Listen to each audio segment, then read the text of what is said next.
है। नॉर्मली आदमी को अपने जो भी उसकी इनकम होती है उसका 40 से 50% से ज़्यादा EMI नहीं होना चाहिए। कि जब किसी के दिमाग में कोई भी प्रॉपर्टी या फ्लैट लेने का विचार आता है, इस पोजीशन से लेके उस पोजीशन तक जब वो उस फ्लैट में शिफ्ट कर गया है, बहुत सी स्टेजेस होती हैं।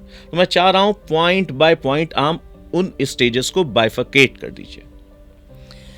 मुझे लगता है सबसे पहले किसी भी कस्टमर को या बायर को ये पता होना चाहिए कि उसका बजट कितना है। सबसे पहले बजट के बाद उसकी रिक्वायरमेंट क्या है, उस बजट में उसको कहाँ प्रॉपर्टी मिल रही है, उसकी रिक्वायरमेंट क्या है, लोकेशन क्या है, कहाँ वो चाहता है। लोकेशन तो पहले वो अपना बजट डिसाइड करे, फिर वो रिसर्च करे कि उसको क्या चाहिए, कितना उसको एरिया चाहिए, कितना कारपेट एरिया चाहिए, कितने रूम चाहिए, किस लोकेशन में चाहिए, वहाँ से कितनी दूर हॉस्पिटल्स हैं, कितनी दूर बच्चों का स्कूल है। प्रॉपर रिसर्च करें।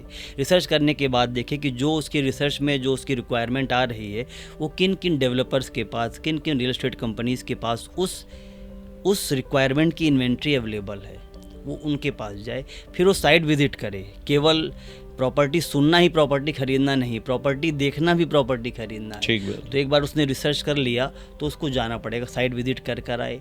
उसके बाद साइट विज़िट के बाद वो अपने बजट को अरेंज कैसे करेगा, क्या वो लोन लेगा, क्या उसकी सेविंग है, क्या वो अपनी FD ब्रेक करेगा।